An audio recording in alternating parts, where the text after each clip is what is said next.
of the conversation. A quick background on myself. Name is Sean. I grew up kind of New York, New Jersey area, but went down to Emory University in Atlanta for school. Started my career in investment banking at Guggenheim. I was in their FIG group. Had a really good experience, really enjoyed that. Very technical and very kind of accounting heavy in nature, but really had a passion for software. And so lateraled over to Jefferies in their software group, was primarily focused on financial technology and insurance technology, and was promoted early to associate. Very quickly, though, realized I think that private equity was where I wanted to be long term. And so through on-cycle recruiting, which for my year was at a unique timeline, ended up moving over to a private equity firm called 3i Group. It's not well known in the US, but it's actually publicly listed on the London Stock Exchange. So you could go buy stock in 3i. I work out of the New York office. I spend probably 80 to 85% of my time on software and tech-enabled services. Um, and I really enjoy it. I just started my third year and look forward to a kind of a long career at 3i. It's not a two and out program. An MBA is not required for promotion, and I've really enjoyed my time here with people. So with that, happy to kind of touch base on any questions that you have. I have experience recruiting for both on-cycle and off-cycle recruiting. I think headhunters are a unique piece of the, I would say, PE game. And I know that sometimes that can be difficult to traverse and work through. So happy to discuss that as well. Networking with current PE professionals, I think there's a couple caveats there. I think a lot of people come from backgrounds where they had to network, whether it be investment banking, consulting, or non-traditional backgrounds. So I think there's less to discuss there, but happy to discuss it. And probably kind of my expertise and where I'd love to spend the most time tonight is discussing different PE strategies and mandates, why you'd want to work at a large cap versus middle market private equity shop, what are the advantages and disadvantages from the associate perspective. And finally, I have spent some time helping my clients leverage and negotiate offers. I think it can be difficult, especially during on-cycle recruiting, but it's definitely something to consider because you really only get one crack at breaking into private equity usually, unless you go get an MBA and you get a second crack. So really want to ensure that, the offer that you receive, not only from a compensation perspective, but from a very holistic perspective, reflects what you are looking for. So with that, I will open up the floor to questions. Again, feel free to come off mute or ask it in the chat.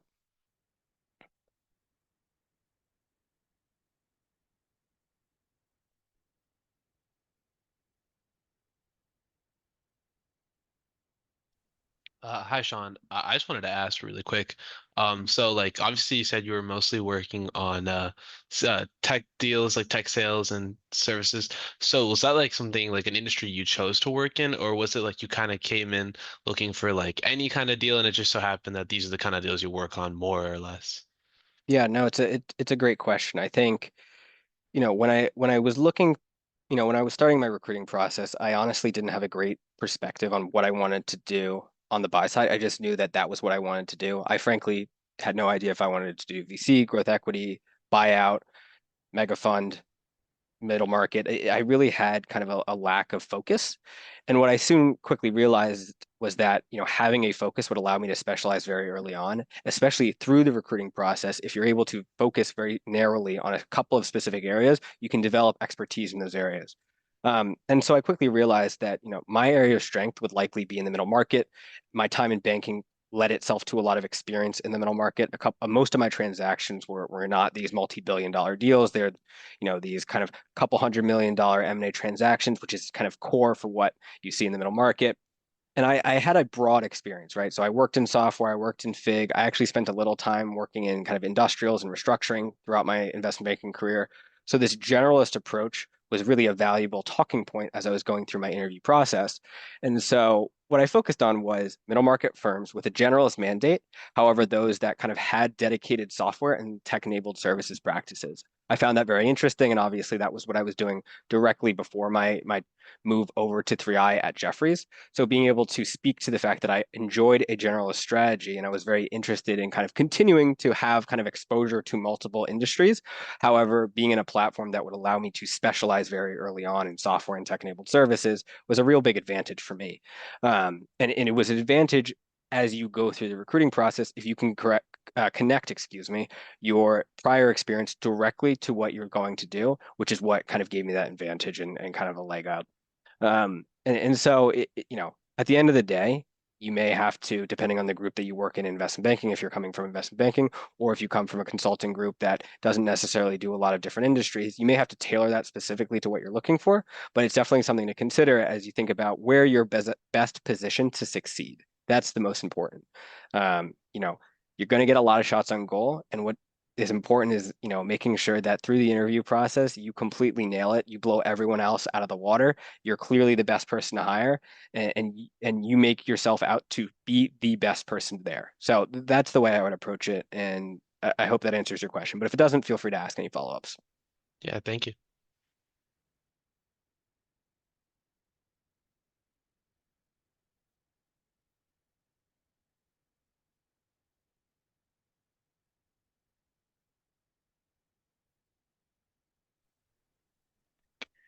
I have a question Hi, around Sean. networking. Basically, if you think, maybe have trouble getting lots of responses from headhunters, or they're kind of non-committal saying, hey, interesting profile, but, currently not working on anything that's interesting, in the off-cycle process. Have you seen networking with PE professionals be successful as a replacement of headhunters, or is it only like supplementary where you definitely need the headhunter to kind of like, do the gatekeeping, vet you, and then you get the process? Or have you seen the hiring being done kind of like, without the headhunters and solely through networking with current PE professionals? No, that's an excellent question. So I think, and I hate using this "it depends" answer because I know you're all familiar with the "it depends" answer, but it truly does depend. If you are solely focused on mega fund recruiting, for example, you only want to work at a KKR or Blackstone, or you're only focused on, top tier growth equity and these huge shops with a ton of AUM, Mhm. then it's very difficult to, bypass the headhunters. You can do all the recruiting you want, but these processes are so standardized, and trying to break in outside and going through a back channel effectively through using a PE associate or PE senior associate to help you get into the process can be very difficult. I think it's still possible, but because of how standardized these processes are and how focused the head earners are on keeping their business, it can be very Mm. difficult. With that being said, I think there is a huge number, and I've seen this in real time, of middle market, lower middle market, especially, buyout shops that either don't use headhunters, they use headhunters that you wouldn't have heard of, or even if they use headhunters, they will usually, supplement that pipeline through a lot of internal candidates. So networking for those types of firms is extremely valuable, especially as you go to the off-cycle kind of process. There's a lot of, I would say, opportunities where, you know, there are firms that I have a very close friend who, they didn't think they were going to hire, but actually they decided they were going to add one additional associate. They didn't use a headhunter. They just basically sourced 6 to 7 resumes from internal associates from their firm. They took those 6 to 7 through an interview process. One of them got the job. So again, it depends on what you're focused on, and I always encourage people, whether it's on my coaching platform or outside of that, to I would say cast a wide net. I've always, I will be honest, I have always considered myself very focused on prestige, and I've always wanted to be at the most prestigious firm and the most prestigious group at the firm. And, that I think that's a lot of people that, are probably in this room right now and work in this industry. Like that's kind of part of what drives you the industry. What I quickly realized is that may not be the best path for me from a professional development perspective. And so, that's what led me to middle market PE. A little bit of a tangent there, but does that answer your question regarding networking, specifically with PE professionals? Yeah, yeah, that's thanks a lot. Yep, Hey, Sean, do you mind if I ask a quick question? of course. Yeah. First, thank you, of course, for taking time to be here. I guess to kind of, ask a more general question to start off, can you kind of elaborate more on the trade-offs between on-cycle recruiting and off-cycle? I've heard kind of both sides in terms of like the benefits and the cons, but I kind of want to hear your take on it. Yep. No, it's a great question, and appreciate you flagging. Um, to level set with everyone, we'll just clarify what Anson means by on-cycle and off-cycle recruiting. On-cycle recruiting is generally the first couple days of when PE recruiting, excuse me, kicks off. It's generally led by one of these mega funds, whether that be, one of the huge kind of asset managers, or usually kind of one of the more specialized kind of buyout shops. But often these are name brands, names you've heard of. They will kick it off, and very quickly, a lot of firms will follow. That's what has occurred over the last few years. It happened in my year in 2022. It's happened every year since. So expect that to continue. I don't have any insight into when it will happen this year, or excuse me, next year. It's already happened this year. On the contrary, off cycle. Oh, excuse me. One more thing for on cycle recruiting, the entire recruitment process will take approximately 24 hours. So from the time of your first interview with someone at the firm to the offer being received, it will be approximately 24 hours. It can be done virtually. Now that we're kind of post-COVID, it's done generally in person. You will go to the office, you will be there for 8, 12, 16 hours, and you will be, completely hammered with every type of question, both technical, behavioral, and you'll be there. So that is on-cycle recruiting. Off-cycle recruiting is generally performed by all firms, both kind of the mega funds that participate in on-cycle, although they take a smaller portion of their class that way, and a vast majority of the middle market and lower middle market firms that don't, expressly commit to on-cycle recruiting.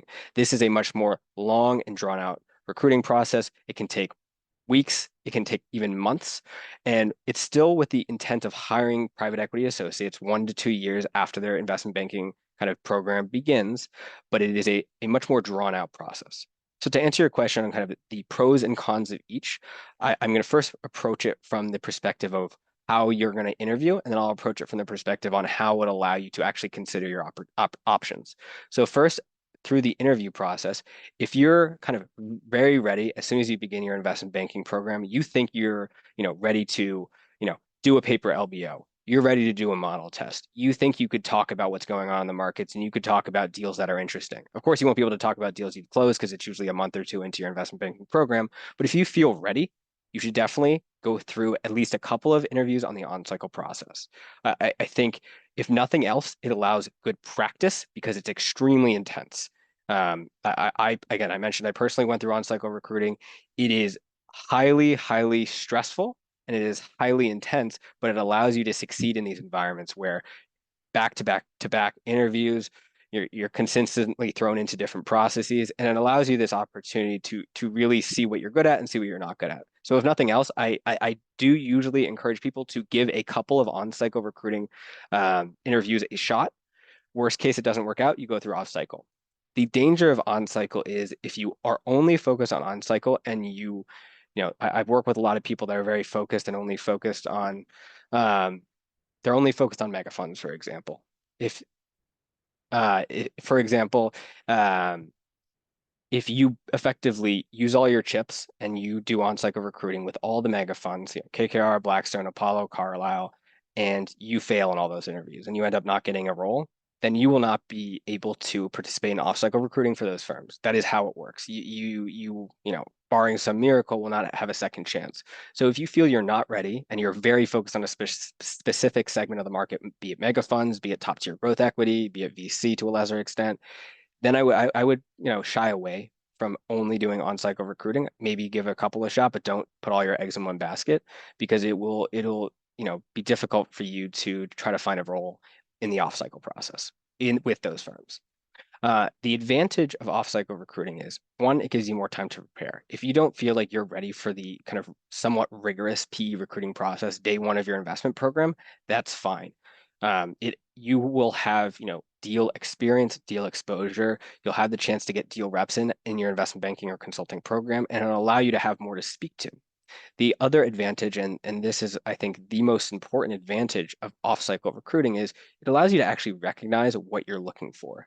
A lot of people kind of think that they want to do mega funds and they want to do top tier growth equity, which is fine. They can give that a shot. But I think a lot of people, when they go through their banking program, they recognize that there's other things they value. Maybe they value work-life balance. Maybe they really work well with the C-suite and they really value being very close to leadership. If you work at a middle market, private equity firm, you're going to be buddies with the CFO of your portfolio companies. Like you're going to be best friends. You're going to be texting each other. You're going to be getting dinner together. You're going to be talking to them 24/7. That is just part of the job. And if that's something that is really exciting for you and something that's really interesting for you as you think about your long-term professional development, you may not recognize that by going through on-cycle recruiting because you haven't given your kind of banking program a shot. And so overall, I think, there's advantages and disadvantages to each. You have to consider, what your long-term goals are and if you're ready. I think it comes down to those two questions. Am I ready to succeed in an interview process? Because I am, acutely aware of what happened this last cycle, where they did a lot of aggressive on-cycle recruiting, and some firms took 0 people. They took 1 associate because they just saw there wasn't a lot of talent that was ready, which is completely unfair by the firms. But of course, 2 weeks into your investment banking program, you're probably not going to be able to do a paper LBO like perfectly. You're probably not going to be able to talk about your deal experience because you don't have any. You just got to training. And so, the most important kind of area of focus is to really think about kind of where you want to be long term and are you ready? It's those two questions that you have to ask yourself. Does that answer your question, or do you have any follow-ups? Yeah, that's perfect. I guess in terms of follow-ups, you mentioned like being prepared and knowing what you want to do in some sense for on cycle. I was wondering, when it comes to like having the conversation with the headhunters, is it more so understanding like why you want this firm or like what type of fund you want to invest in, like relative to like joining the firm, or is it like kind of just the generalist, yeah, expectations? Yep, apologies. I'm going to turn the light back on. Give me 30 seconds.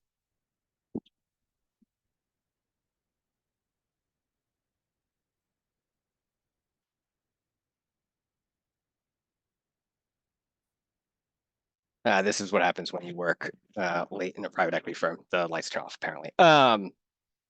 So I think it's twofold. Most importantly, the headhunters will give these effectively preference sheets, for lack of a better word.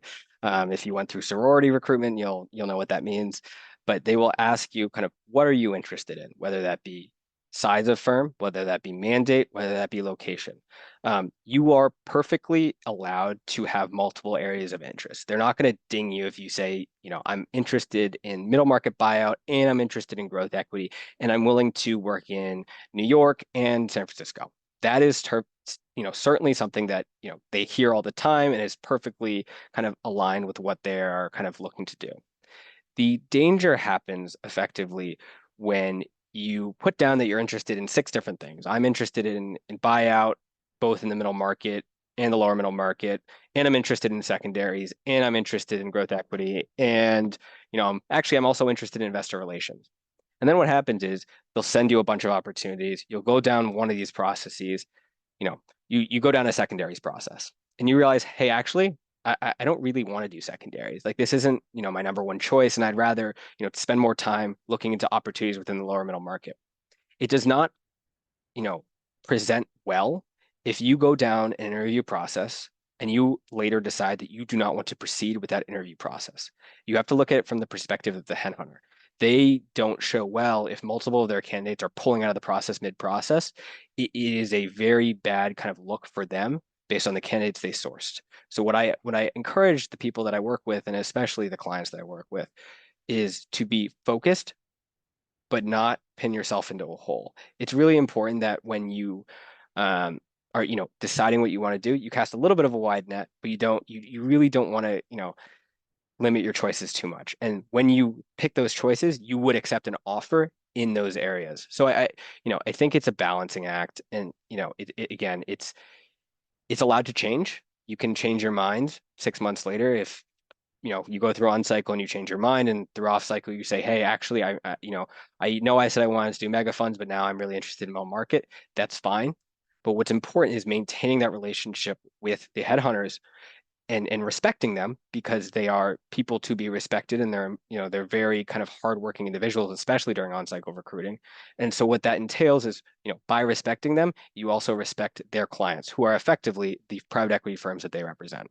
So I hope that answers your question. And I just realized there's a bunch of questions in the chat. So in the interest of time, I'm gonna try to go through a couple of these. I'll just go from the first one. How would you approach P recruitment coming from a middle market bank under the assumption that there's less or essentially no opportunity for on cycle? I think I disagree, Ben, if you don't mind me saying your name. I think it's dependent on, your middle market bank, your kind of ability to, and your let me take a step back. I think it's highly dependent on how focused you are and your ability to really try to get into this process. There are headhunters that will certainly accept you. There are headhunters, especially, the ones that are outside, like kind of the name brands that you've heard of. I'm not going to name drop, but they're 2 and 3 letters and they represent the biggest firms. There's certainly opportunities. Now, the question is that an offer you want to accept? Again, so I would not limit your options. I would definitely reach out and try to set up meetings because at the end of the day, you are just as an attractive candidate. I think as long as you kind of, show well in an interview. And so showing that you can do that is something I would focus on. Um, Rishi, any advice on cold emailing PE professionals from a consulting background / off cycle? Yeah, this is a really good question because my firm is very consultant heavy. Like it's like half bankers, half consultants. I think the key there, find firms that hire consultants. There are a number of firms that are notorious for hiring consultants. Bain's the obvious example, Bain Capital, of course. But there's middle market firms that have a ton of consultants. Focus your efforts there. Don't try to go somewhere that's, a modeling intensive banker only culture because you're just not going to be attractive to them. But if you can find a firm that has, 3x McKinsey guys and you're a McKinsey guy, that's where you should focus your efforts. It's really about targeting rather than trying to cast a wide net there and just making sure you're doing your due diligence. Um, let's see. I have former experience in corporate credit covering tech. Given that's about your specific experience, I'm going to have to pass on that one. Apologies, but if you send me an email after, I'm happy to answer. Um, Planning on getting an MBA in a few years and eventually plan on breaking into PE. Currently not an IB/PE. Is there anything you could touch base on with respect to work experience and skills I would need before my MBA? I think it's highly dependent on kind of what you're working in right now.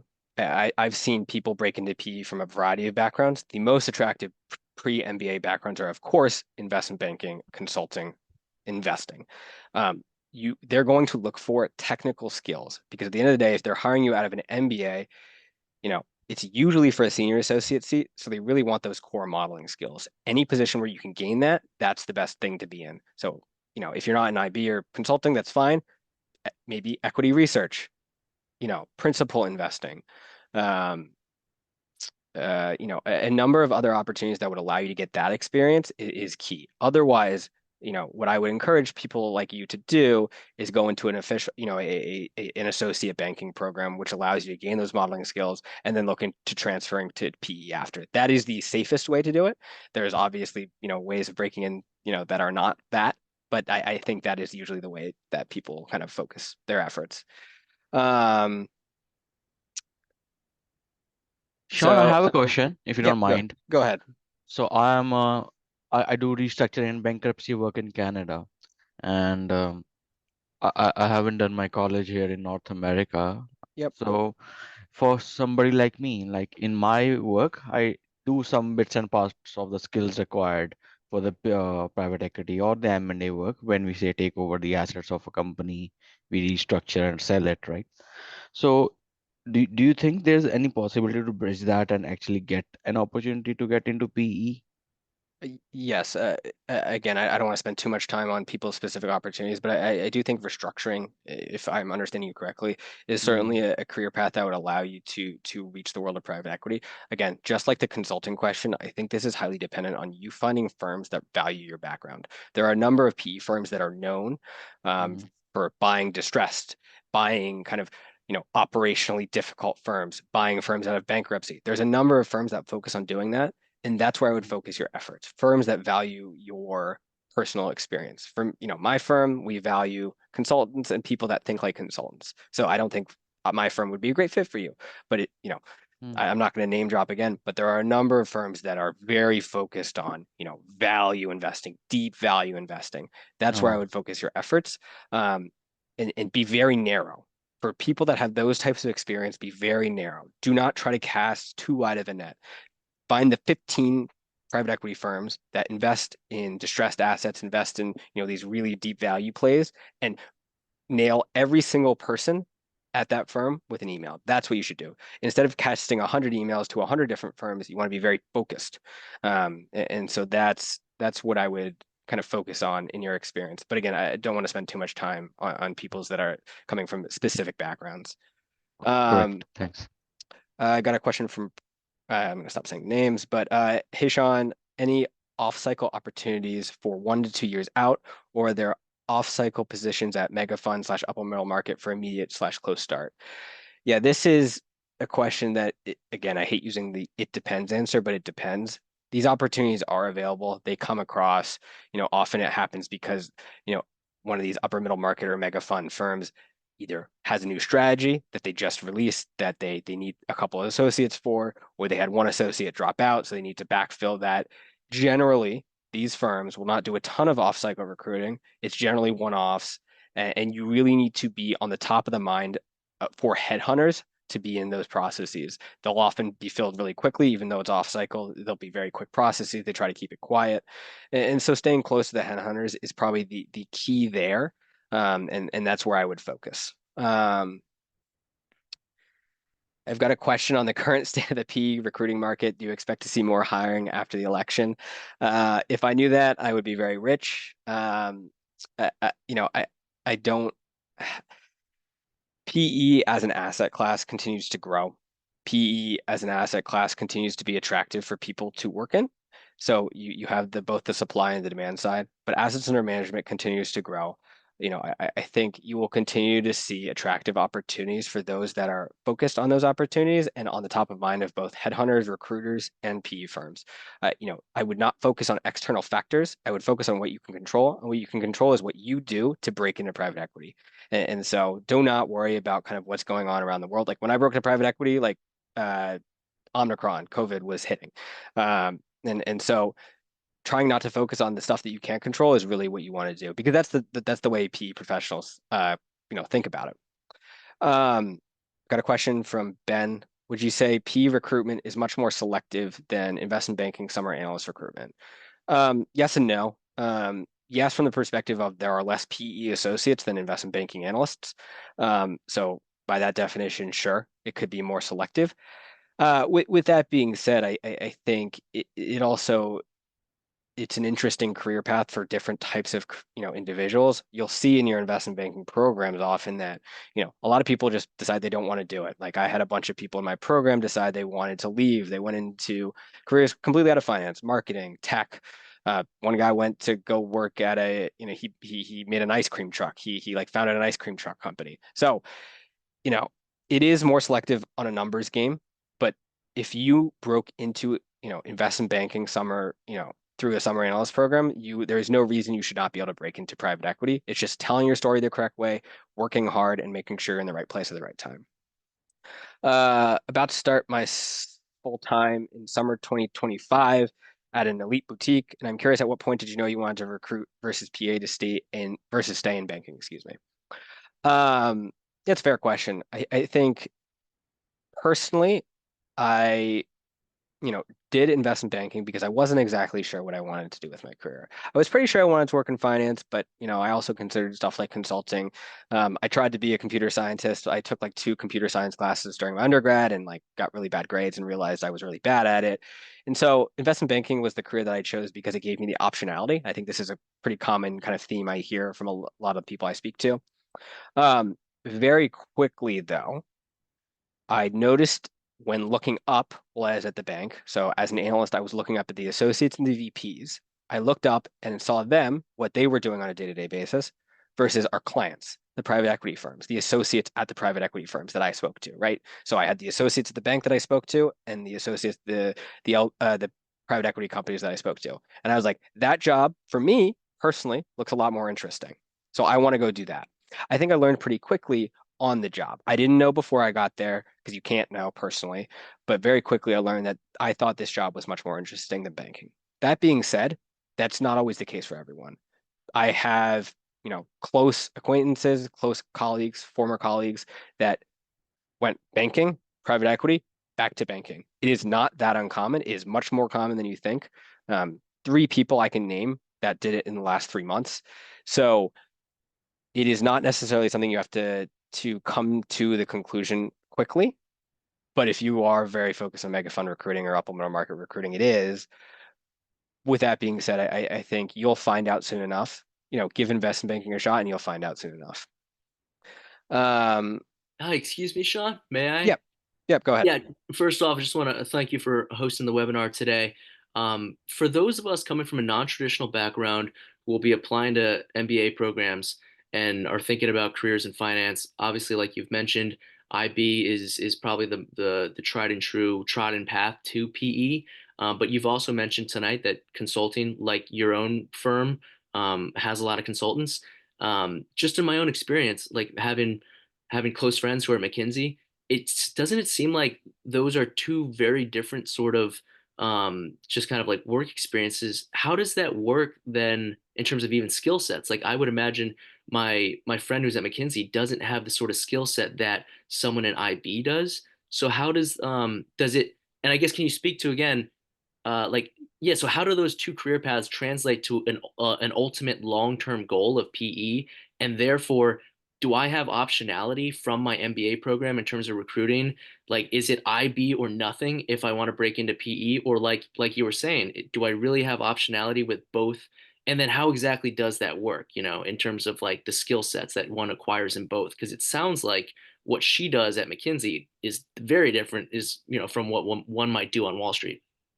Yeah, no, it's a Thank you, good John. question and appreciate the detailed kind of background. I think it's a very fair question that could be applicable to a lot of people. Um, so, I will say the path is never closed for anything, right? You could go work in marketing and you could make it to private equity. It's rare, but it's probably happened before.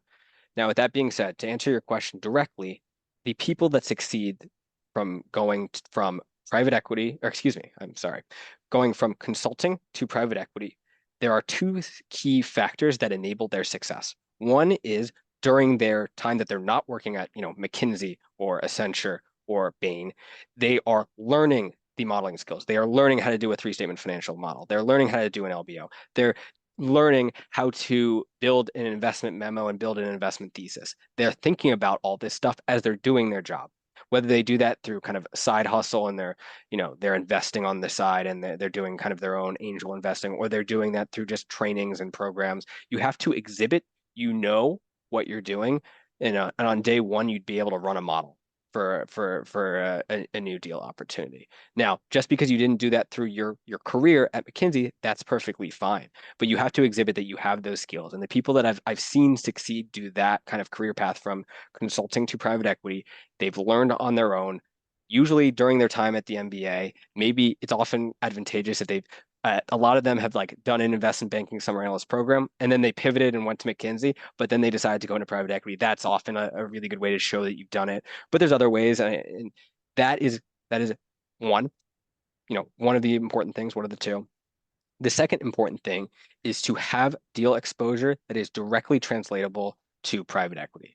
And what I mean by that is, you are doing commercial due diligence work on a PE deal. You are doing the market analysis for a private equity company. You're speaking to the private equity professionals that are talking to you about what they're looking for, what kind of information they think about this deal.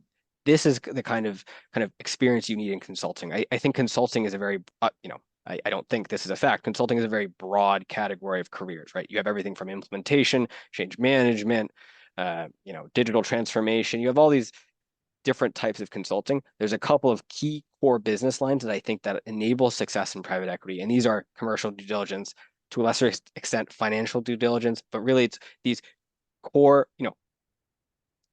projects that are directly working with private equity clients on private equity deals. That is what enables their success. Otherwise, you're just a little too far away. So the kind of actionable item there is when you are recruiting for consulting, ensure that you are going to be kind of best positioned to be placed into a group that has exposure to those areas. That's what's going to enable success within those areas. I think it will enable optionality as well, because that is one of kind of the most attractive groups that allows you to do, strategy and operations roles. It allows you to do corporate development. It's really, a very, I think, attractive career path from a number of perspectives. It's almost like investment banking where it gives you a lot of optionality. Does that Gotcha. kind of answer your question? Yeah, so just to recap, so basically you're saying that some aspects of a consulting role might give you the direct exposure through your work, but then again, you have to seek that out. Like you were saying, the commercial due diligence. So basically, at exposure to the I guess the marketplace where, and your client would have to be a PE firm. It sounds like, right? Um, I or think, what yep. your client is. Oh, I'm sorry. No, go ahead, finish. Well, so basically, your work, the client is giving you, I guess, providing work that gives you exposure that would be advantageous to a PE firm down the road if you were to be on that side of things. Um, and then, but the other thing you're saying is that if you don't have that, or just in general, it sounds like you don't gain the skills from consulting necessarily. You need to gain those skills on your own. Um, but is that a realistic sort of like, would you be able to gain that in the way that would be sufficient for the PE roles? Yeah, it's a good follow-up question. I think it is unlikely at any consulting firm you will gain the skills necessary from a financial modeling and a technical perspective that will enable you to not work outside of your job to succeed and work in private equity. The advantage of those types of roles within consulting are that you learn to think like a private equity associate. You learn to think about how to build an investment thesis, how to think about the value drivers and the value creation opportunities for a company. Think about a market and see what is attractive and what's not attractive. That's what's attractive about those roles. It's not the technical skills that you gain. It is the qualitative skills that you gain that are, that are attractive and, honestly, more important for a private equity associate that's coming from consulting. The reason firms hire consultants because they are able to think like that. They are able to think not just in a model context or in a very kind of focused and limited, I would say, manner. It allows them to think like a private equity partner and think about the value creation drivers and think about how best to position an asset for buying and selling. That's what's attractive about those careers. It's not the technical skills. And so I hope that that's clear. Gotcha. Thank you, Sean. I can take 1 to 2 more questions. I think we're already a little bit over time. If there's any last couple questions, feel free to post in the chat or on mute.